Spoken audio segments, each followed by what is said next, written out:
We have Kathy Whitfield here, and she's going to be teaching with us today. So I'm going to go ahead and turn it over to Miss Kathy. Let me unmute myself. I have just been on a committee meeting with the National Association of Realtors. As some of you know, the national convention, which was supposed to be in New Orleans right now, they've had to go to all virtual, and it has just been amazing what NAR has done. So I spent an hour and a half this morning in a committee meeting that I'm dying to, it's not with you guys, but to share pretty soon about some of the emerging issues that we're looking at with risk management in case we didn't have enough problems. I have got to say that, hang on, I'm going to try to share my screen here. You know, this, I'm going to tell you a little bit about how this little, I'm not going to really call this a class because this is just really it's going to be a conversation and a time of sharing a little bit. I'm going to tell you how it came about. Some of you know me and some of you I've taught, I'm sure. I think I'm either entering my 29th year in real estate or leaving my 20th. I'm right around in there somewhere. So during that period of time, I have done a little bit of everything. In the last 15 to 16 years, I have been teaching for the Mississippi Mississippi Realtor Institute amidst my, sales job. And so many times, maybe even once a week, I'll have a call from a longtime broker and we'll get to discussing airing our, frustrations with cooperating agents that we're working transactions on or whatever. And every time I have a conversation, pretty much across the board, they say, when you're teaching these pre-licensed students and these, sales post students, please talk to them about professionalism. They tell me that every time. Or if I go to a leadership conference or I go to something where I'm talking to realtor leaders or something like that, I ask them, what is your number one complaint or issue that you have in the business? And almost across the board, I hear the same thing. Is there anything we can do to make people more professional? And so that's where this idea came from. Now, I've done this presentation many times, and I've done it, in 30 minutes. I've done it in 2 hours or whatever. Today, I'm going to try to cover it in an hour, but I'm going to encourage you to talk. But what's so interesting to me is the 10 or 12 people that called in today for a lunch meeting are not the people that probably need to hear this, because you guys are professional or you wouldn't be taking a lunch to do this. And so, when I look at it that way, I say, well, we all have people that we can share this with. And that's one good thing about Amanda recording it. And so I just sat down one day and I started thinking, what distinguishes a professional agent from an unprofessional agent? And I began to think about that. And I did a lot, I jotted down a lot of things. And, as I'm sure all of you right now are very busy. I'm going to try to get where I can see my screen a little bit better. Hang on. Boy, I am teaching on Zoom a lot, so I've become a Zoom expert. So I began to sit down and jot down what makes somebody professional or unprofessional. And usually when I open this up in class, I hear a few things that are pretty common. So let me open it up to some of you. Oh, shoot. When you think of an agent, let's start with unprofessional. What do you think of, and what have you been experiencing over the last few months that has shown you that there is unprofessional behavior in realtors? Unmute. It was muted. Oh. Just go down the left corner. It says audio. Yeah, it said it was muted. Amanda, do you want to mute him? I don't think I can mute him where I am.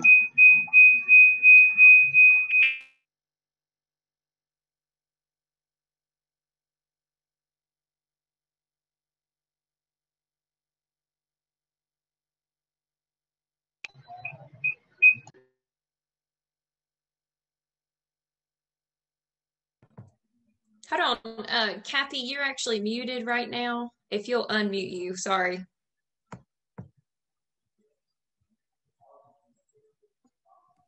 All right, now am I unmuted? Yes, you're good. How much have y'all missed? The last 1 minute. Okay, good.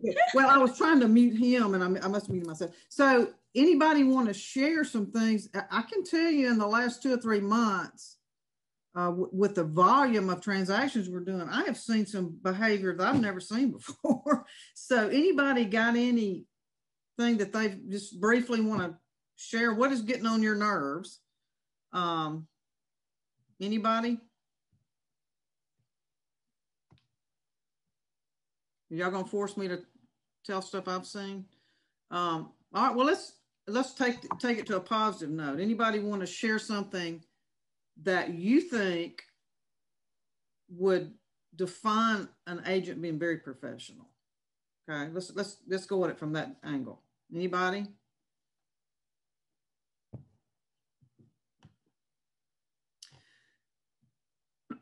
Well, let me throw out some things, and we're going to walk through about 9 or 10 things. Some of these, I'm sure almost everybody on the call does. There's some of these you may not have ever thought about. And then I'm going to share these are fresh off the wire because I've been in 2 meetings with NAR about some things that are fixing to become policy that you guys might not even know about. They're going to affect this, but a couple of things that I've dealt with over the last few months. All of us always at the top of the list is how people respond and those sorts of things. The promptness that they respond. So I'm going to show you all a little video, and this little video is less than a minute. I watch a lot of America's Funniest Home Videos because there's a lot of other things I don't want to watch. So I watch anything that's funny. Of course, anything that's got cute dogs in it. But this little video several years ago won. I don't remember whether it was $10,000 or $100,000. But to me, this is a great conversation starter about what we deal with other realtors. I just want y'all to see this. Who did this mess?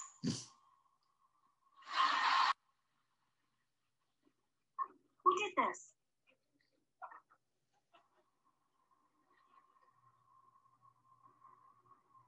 Cody, did you make this mess? Murphy, did you make this mess? Maggie, did you make this mess? Somebody made it. Who made it? Who made this mess?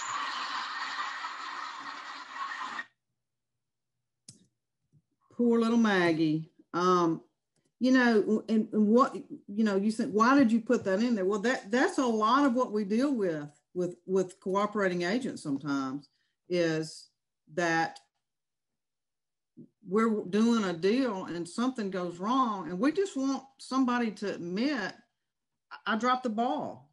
I've had to admit it before. I dropped the ball on this. I'm sorry. I want to make sure that I take responsibility. So we're going to talk a little bit, and I'll encourage you to add anything you want to add about. These are top 10 things I think play into our professionalism. I'm just going to make a quick editorial comment. I'm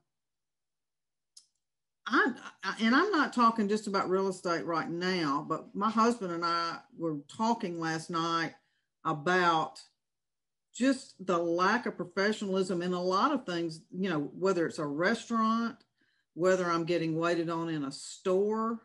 And our culture has become more and more relaxed and more unaware of what really needs to take place as far as customer service. So basically what's happened now is when we go somewhere and we have extraordinary customer service, i.e. Chick-fil-A, okay, it's very noticeable, whereas that really ought to be the norm. So, you know, one of the things that I think we have all experienced over the last few months, and this is certainly not any indication of my political stance, because I have a rule. I just don't discuss politics with anybody, whether it's on Facebook or anywhere. And I adopted it years ago. But we have seen some very unprofessional conduct from both sides in this election. And some of those have been realtors. Well, I just got I just printed it out, a white paper. It's probably 5 or 6 pages, Amanda, from the NAR's Professional Standards Committee. And they are the board of directors in the next week of NAR is going to be voting on adding another standard of practice to our code of ethics. It basically deals with, just to give it a quick overview of what they call potential hate speech related to anything.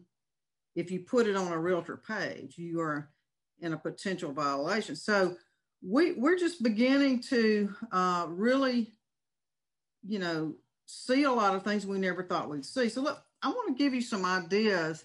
These are top traits, I think, if we want to stay in the business and weather these, economic storms that we've seen. So how do we do that? The first thing here, it says become and remain informed. So, I obviously am an education guru. I get as much education as I can. I'm like you guys. If there's something on during lunch that I have the opportunity to do, I'm going to go on and learn about it, because I feel like the more I know, the more I can offer my clients. The more I know, the more I can offer the people that work for me. There are all sorts of things that are out there, whether it's a local ordinance that pertains to the transfer of property, anything like that, all the way up the pole to federal guidelines or code of ethics changes, those types of things. What is our new Mississippi license law? Are there been any changes to that? We have to become and remain informed and not look at our education opportunities, our 16 hours, which is one of the lowest in the country, by the way, as, oh my goodness, I got to get my 16 hours. We need to look at education as a way to rise to the top and be more professional at what we do. So I think most of you, if you're on this Zoom today, I really don't need to belabor that one, because you wouldn't be here. This one says, and I'm gonna have to move my screen a little bit. It says actively participate. Whoops, let me go back. Actively participate in the enforcement of law, regulations, and the code of ethics. Now, and I know Amanda knows this. I don't know about the rest of you, but for 8 years, in my 29-year career, I was on staff at Mississippi Realtors, and as part of that staff position, I was the administrator for the professional standards for the Mississippi Realtors, which involved lots of things. If there was an ethics hearing that was filed against a realtor member, or there was a procuring cause issue that needed to be mediated or needed to be arbitrated, I took care of putting those hearings together, or those mediations. But I trained local boards in the code of ethics and that sort of thing. And because of that, I began to see that I just don't think you can ever know too much about the code of ethics. As someone that taught it for 8 years and went to NAR and studied about code of ethics with their top people for 8 years, there's stuff I still don't know. And I have to look it up. And, I relate it sometimes as just studying the Bible. Do we ever really know everything? So when things happen in transactions, and, do we know enough about the code of ethics to realize that what we're seeing is not good behavior, or is a potential violation? We also need to know what's going on with the license law and all those regulations. but it says actively participate in the enforcement. So what does that mean? And this statement may be a little bit controversial. I'm gonna share a transaction that I had a few months ago. I'm gonna try real carefully not to, most of you are not from my area, but this particular young man, I think he's been selling about 2 years, but he typically does a lot of land. And I came home on a Friday night after showing another client, walked in my kitchen, started dinner, and a former client texted me and said, "What are you doing right now?" I said, "What do I need to be doing?" And she said, "Well, I've got a kind of a situation." Her mother and stepfather are in their early 70s. And they had driven by a sign for a property that was out in the county, Madison County. It probably had about 10 or 11 acres, and a house that was probably built in the mid-90s on it. And obviously not knowing a lot, the wife had bought a house years ago and paid it off. She had not bought a house in years. He had never really bought a house. He owned that house because of his marriage to her. And so the wife, the mother, called the sign and told the young man that she was interested in the property. And while she was on the phone with the young man, she said, "My daughter said that I need to get a realtor to show it to me. Don't you think that's probably what I ought to do?" And he said, "Oh, no, ma'am. No, ma'am. You need to just let me show it to you. It would make it a lot easier. The transaction would be easier, and there's really no need for that." Okay. So the daughter hears this conversation and comes unglued and says, "Mother, no, that is not what." Meanwhile, he says, he doesn't tell her he's out of town. He just said, "I'm going to leave the door open and you can just go see it whenever you want to." And they did. They went to look at the house. Well, the daughter calls and says, I said, "Where are y'all?" She said, "We're sitting on the side of a road on the back of the tailgate of the truck." I said, "Well, I'll be there in 15 minutes. So I'm moving forward with this. I sat there and just talked to them. I said, did he mention that you have some options? Did he mention that you have some choices and representation? And no. And I said, "Well, I'm not here to try to talk you into using me, but what I am here to tell you is," so meanwhile, we did get it under contract. He said that when I told him I had some questions, he said, "There's no need for me to answer your questions. I've already talked to them. They're my clients." And then that's a whole nother story, but I did close the house. But during this transaction too, there was numerous misrepresentations on the property condition disclosure, all sorts of things. And so, and anytime I would ask the listing agent things, he would lose his temper and tell me, "I want to just sell it to somebody else," and all this kind of stuff. And it just went on and on and on. And so one day I had just had it. I had lied down to try to take a nap, and he called about something, and started kind of eating me out about something. And I finally said, "You know what? I've been holding my tongue for 2 months." But I said, there are a number of things that I feel like it's my responsibility to let you know that you have violated. And I'm going to choose not to turn you in. I'm going to choose to make this an education moment. So let's go back to the beginning and talk." And to say that, he really got humble at that point. But before the transaction was over, he said, I want to thank you for, not throwing me under the bus." I said, "Well, I just feel like, I have a responsibility to tell you these things." But I said, "I'm not interested in getting you in trouble." That's not what, but this goes back to, we have an obligation. We complain about all these people doing stuff, but if we don't use what we know to right the ship, interestingly enough, he sent me a message on Facebook recently, wanted me to be his friend on Facebook. We're best friends now, all these sorts of things. So how we treat other agents in the way that we bring these things to their attention, I think is very important in maintaining, being the person they want to work with in a future transaction. I spent too much time on that. Willingly share your knowledge and experience. most of you probably on this call are pretty knowledgeable about real estate. You probably know some things that I don't know that I probably need to learn from you.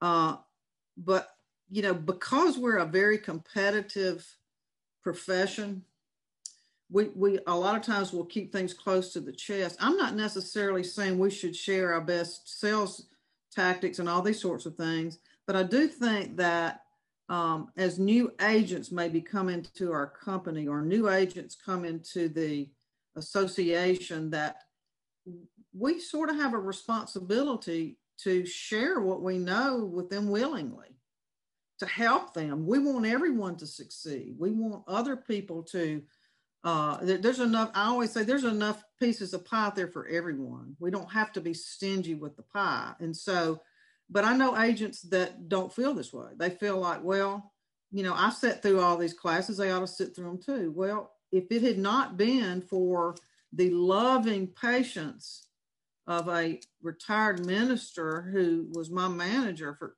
when I first got my license, I don't even know that I'd still be in the business. And he really did not get anything back from that except that he was able to, you know, feel some sense of pride as I began to do better in my business. I love this one. Treat other realtors as well as we treat our clients.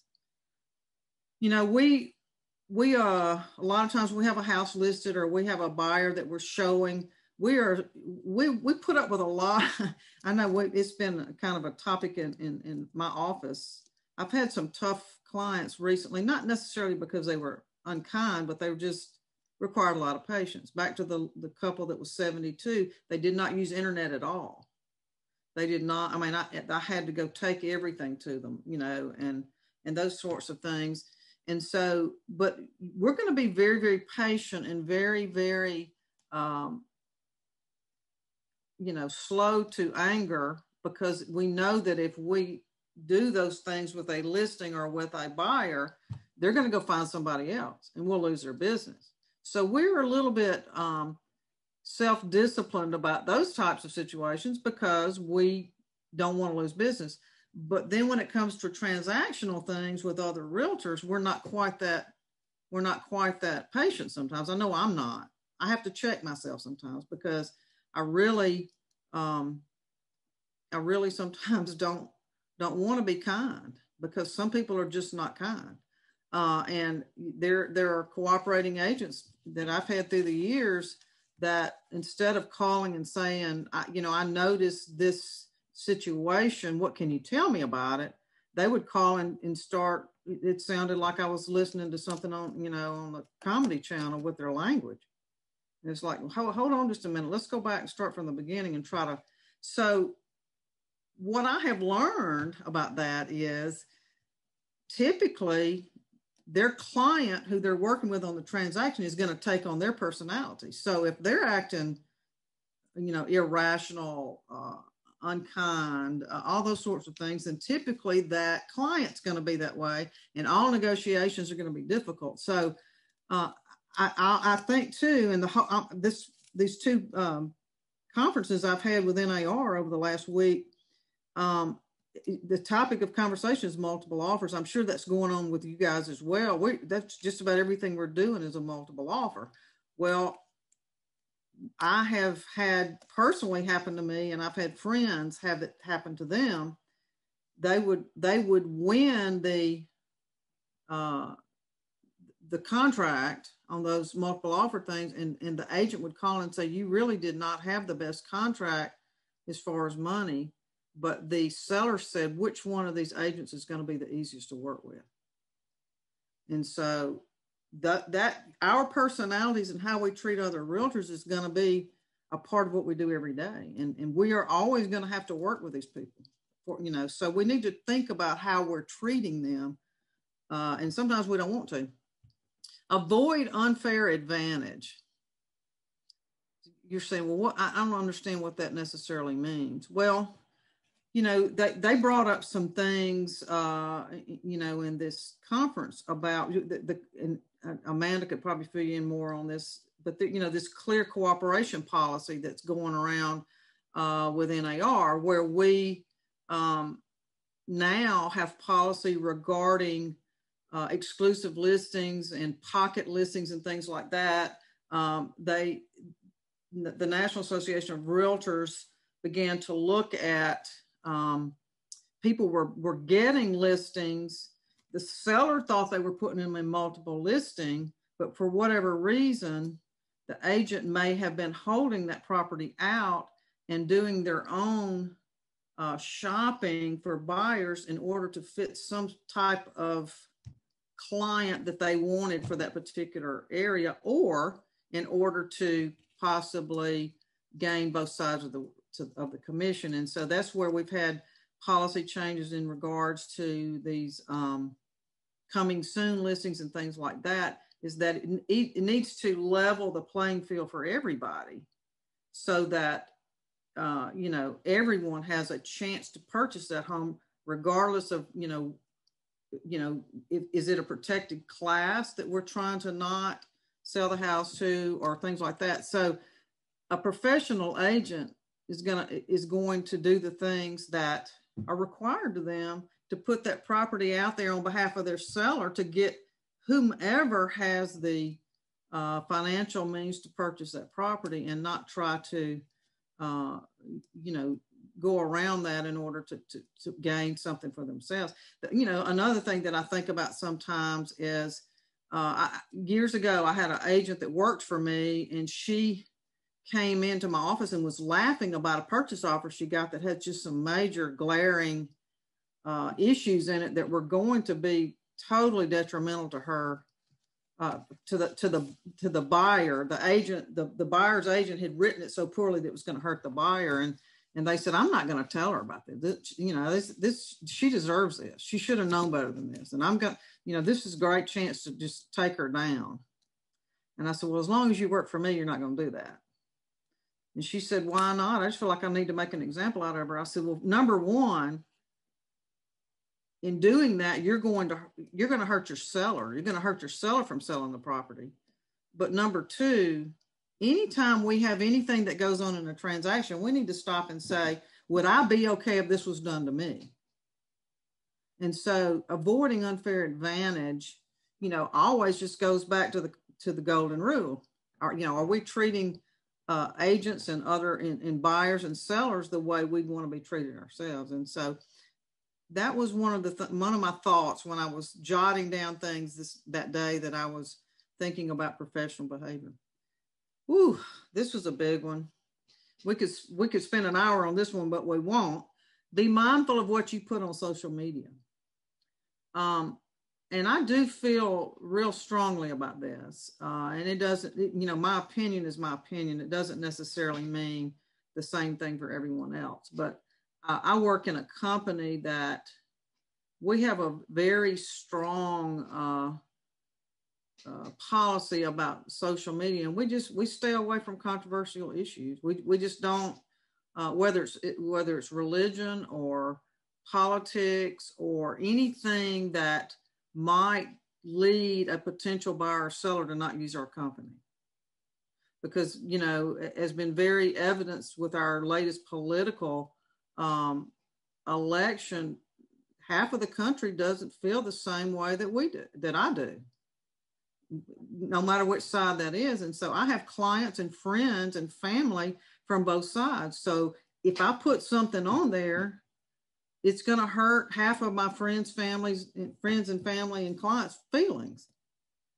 So it's just something I don't do. And and now there's so many different venues, whether it's Twitter or Instagram, is a little more cut and dry because it's a photo, and our photos and typically a shorter statement. But I do think as we begin to look at the new year and thinking about our personal goals for ourselves, is this part of your personal professional growth? Maybe this is something that you need to think about. I do a lot of training with local boards when they come into they come in the new year and they begin their transition to lead the association, and they a lot of times will have orientation and training and things like that. And we talk about this, that I think especially for somebody that's in a place of leadership with a board, that they be mindful of what they're putting on social media and activities outside of their profession. You know, is it something that, you know, could hurt your profession or hurt the realtor symbol? The NAR, these new policies, it's very clear in there. It says that they talk about the use of hate speech on social media. Well, there was a big, long 2 or 3 page thing about hate speech, and I won't get into all of that. But basically, the bottom line was that if you were saying derogatory things or hateful things about a person, or type of lifestyle, or a race, or a business, or a religion, or whatever, and you do it on a page that has the realtor symbol on it, then under the new policy with the Code of Ethics, you could be sanctioned for that. So, you know, we are getting more and more looked at as far as social media, and it's something that you may need to look at your agents. I would recommend when you get ready to hire an agent, one of the first things you need to do is go look at their social media. What are they putting out there? Is this an image for our company that we really want to embrace? So this one, you know, it's totally changed. I have my Zoom closed and I have my going outside the house closed now. But dress according to the type of client you want to attract. Now, if I sell land, I'm going to dress a certain way to go sell a piece of land. I'm not going to put on, you know, an Armani suit to do that. If I'm going to list a house in a certain price range, it's maybe an upper price range, I'm going to dress in a certain way to do that. So this goes 2 ways. And so, you know, I had a girl, I have a listing right now. It's actually someone that most of you would know, kind of a public figure, and it's a pretty expensive house. And I had a realtor open house recently amidst COVID, which was interesting. But I had a new agent come to the open house who had not only a midriff bearing top on, but it was very revealing top.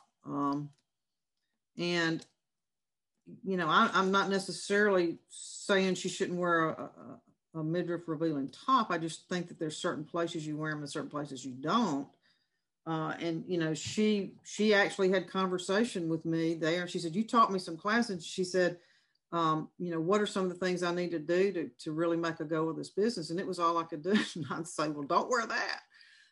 So I do think that we have to look at this. You know, how are we presenting ourselves when we walk into a room where there's 4 agents, and maybe it's a meeting that you're in, and everybody in there, maybe it's a Sunday school party. What is going to make people in that room choose you over the other people that are also available to list their house? And I'll give you a flip side of this that I learned the hard way several years ago. And I was always, you know, I don't dress as, I dress more, you know, I dress down a little more than I used to when I first got in the business. But I had a lady at church, she had talked to me about listing her house, and I went up to her and I said something about, I'd love to come list your house. And she said, well, you know, I changed my mind about that. And I said, why? She said, well, I just, you know, I've been kind of watching your business and your business model and everything. I just felt like you probably didn't want a house as small as mine. Well, that was heartbreaking to me, because that was not the case at all. But in her mind, so there are times when we can go too far the other way, that maybe maybe it's a smaller house. We don't need to be quite as, you know, overdressed as we might be with another client. So it's just something I try to think about, you know, what type of client am I wanting to attract here? And I want to always, this is my personal opinion, I always want to be dressed just one step above what more than likely they're going to be when I'm there. Same thing when I teach and that type of thing. So, you know, this has relaxed a lot. There was a time in real estate, I had a broker that we were sent home if we wore blue jeans. I mean, it's just so, and I have blue jeans now that cost more than my suit. So, but you guys know what I'm talking about, you know. So what sets you apart from other agents out there? Ugh, this is my number one, probably. I didn't make it number one, but you know, our society has lost track of this, but always be on time. This is something that my dad, and I talk a lot about my dad. My dad was a minister, but he was just a character builder. He was real revolutionary in the youth choirs, and back when people didn't have, you know, guitars and drums and things in church, he did. And he, you know, I still get letters and Facebook messages from hundreds of people that he influenced their life. But this was something in our house that was not an option. Early's on time is late. And that was, I think Vince Lombardi said years ago. But we have really, as a culture, gotten away from the idea of being on time. And if you want to lose a client or a listing, you know, be late for the listing appointment. A client and the client may be late all the time, because I've got friends that I know when they have their funeral, they're going to have to probably let them know that, you know, they're going to tell them it's 15 minutes ahead of time so they won't be late for their own funeral. So we all deal with this. But maybe this is something that you struggle with personally. How do you make this a part of your goals for yourself? I think you have to begin looking at time management. Some people are late because they don't do good time management. They don't look at their day and say, well, it's going to take me 15 minutes to drive here. I need to schedule it. They don't do that. But the other thing is, there are some people, and I've had them in my classes, that doesn't apply to them. It applies to everybody else in the class, but not to them. And it's somewhat of I'm probably going to get in trouble for saying this, but for some people that I've had in my classes, it's a selfishness. But you don't know how busy I am. Yes, I do.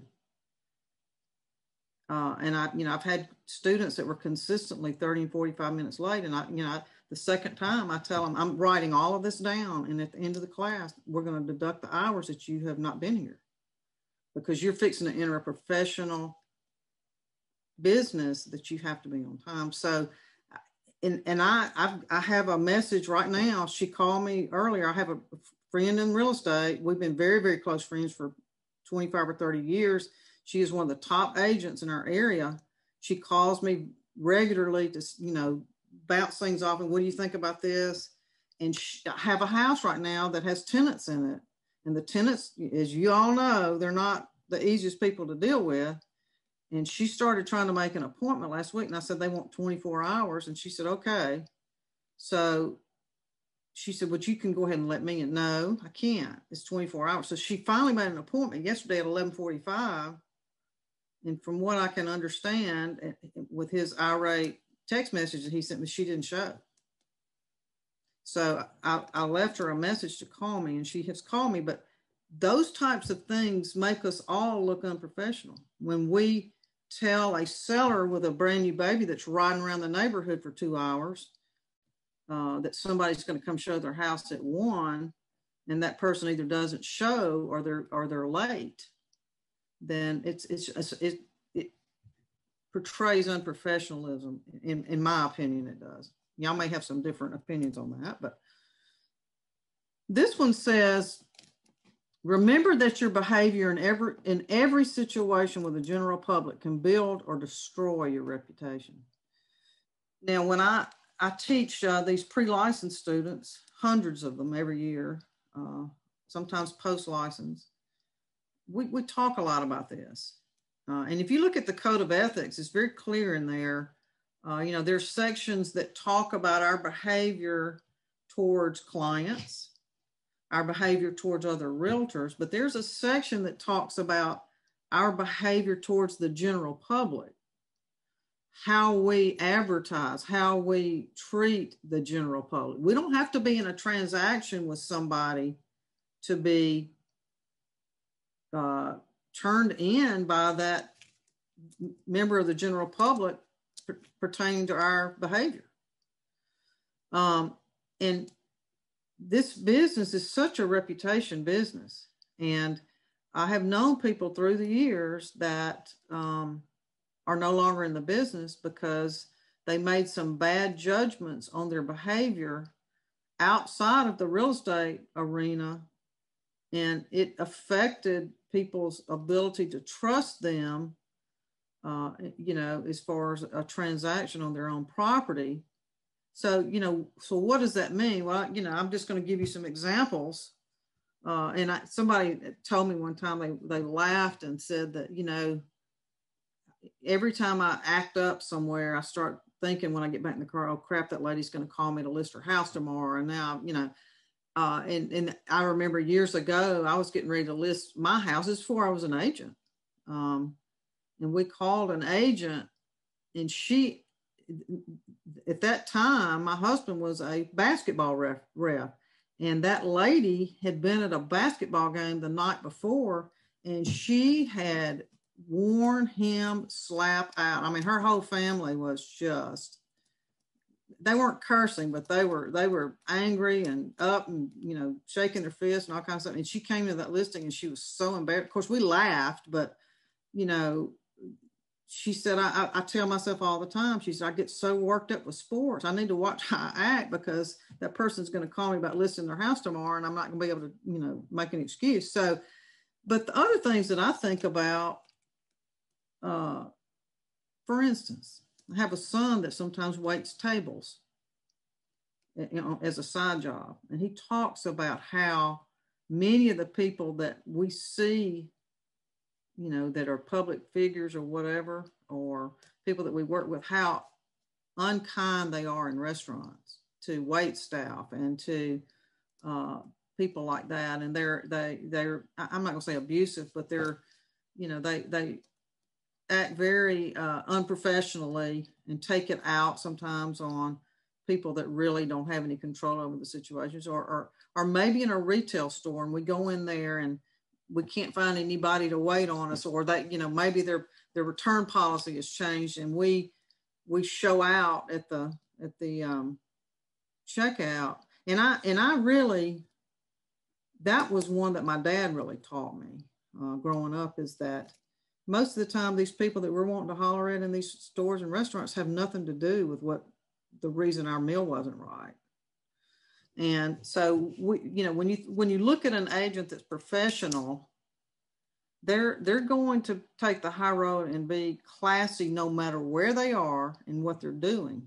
Now, I'll be the first to say I wrote these things because a lot of these things are things that I struggle with, and that I have to really stop and say, am I really doing the right thing here? Am I being a class act? Am I being somebody that shows integrity? Am I being a good example for my children? Am I being a good example for my agents that work for me and how I handle things? And this story I've probably shared, and if you've ever been in one of my classes, but I have a friend. I'm friends with a lot of, competing brokers in town. And this man had been a broker for years, very well respected. And at one point he put a clause in his policies procedures manual that had to do, well, for better, best way I could probably describe it, he somewhat like a morality clause. It talked about behaviors like this, going out into public and doing any type of behavior that reflected poorly on the company. Well, he got a call one day because an agent of his had gone into a bank where she did not normally bank and wanted them to cash her check. And they said, ma'am, it's just bank policy. We can't do that. And she started screaming at the teller and called her a couple of very inappropriate names, and then made the mistake of saying, do you know who I work for? And somebody in line said, yeah, I know him. And called him and said, I just want you to know what your agent did in the middle of a bank today. And when she got back to her office, she had a box on the top of her desk with her things in it. because he said, that's not the professional image that we want to have for our company. So, I mean, that's kind of a harsh story. And some of, you know, the things that I've mentioned, you know, may sound a little harsh, but I just think that it merits the discussion right now with all that we're going through. You know, this has been a terrible year. It's been a terrible year. It's been a terrible year for our whole country. And a lot of us didn't work. I don't know about you guys, but for about 2 or 2.5 months, I did not work. You know, real estate is one aspect of what I do, but I also do a lot of training and speaking and going to, you know, in-person events and things, and all that stuff was canceled. And so we've had a really bad year, and we've had to make up for lost time. And, you know, there are less and less people in the business. So how are those of us that really want to do this career, which I think is the best career in the world, personally, how are we going to stay in the business? Well, we're going to have to become something different than the average person out there, who I think overall we have become somewhat unprofessional in what we've done. This is where I kind of just want to kind of open it up. We just have a few more minutes. I want to get some input and some response and maybe some reaction from some of you. Maybe there's something I didn't put on the list that you think we ought to discuss. Anybody?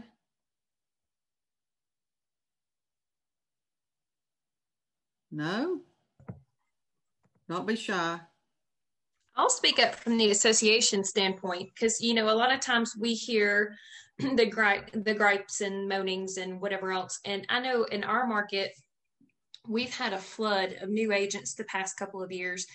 And to be honest, I don't think they know the rules. They don't know code of ethics.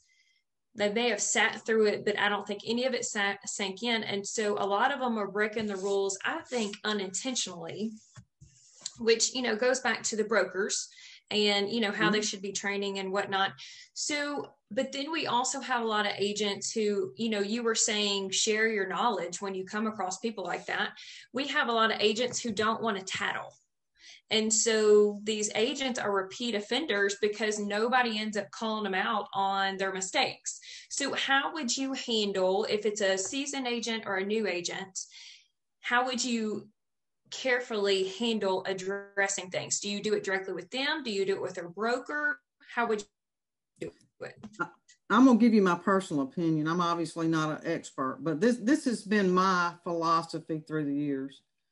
And the reason why I have so many long-time friends in the business, that young man that I was talking about, I knew his broker really, really well. And I'd also had known from his broker that he's probably got 100 agents. Okay? And he doesn't, you know, I asked him, I said, do you know what everybody's doing? Well, you know, probably don't. Well, that's part of the problem. But you know, I had a couple of choices there. I thought, you know, should I, because really this agent had violated, he made an egregious agency violation. I mean, he told this lady that she didn't need a representation. He didn't offer her choices about, representation, and he even discouraged her from. So that was pretty egregious. So that could have gone to the real estate commission. He probably would have gotten suspended for that. Okay. Well, then you start dealing with issues of misrepresentation on the property condition disclosure, which goes back to the seller, but he knew about it. So I personally feel like, I called him and I said, do you have a minute to just talk? Because I've got a couple of options here. We've had numerous instances. I'm just assuming that you don't know.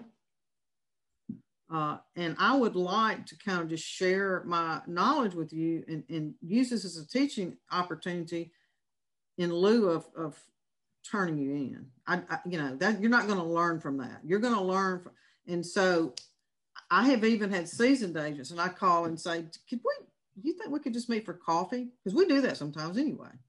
and we meet for coffee. And this agent that's been a friend of mine for so long, I'm fixing to have a conversation with her about, you really should have called that tenant and let him know. He's walking around the neighborhood with his dog and he works at home.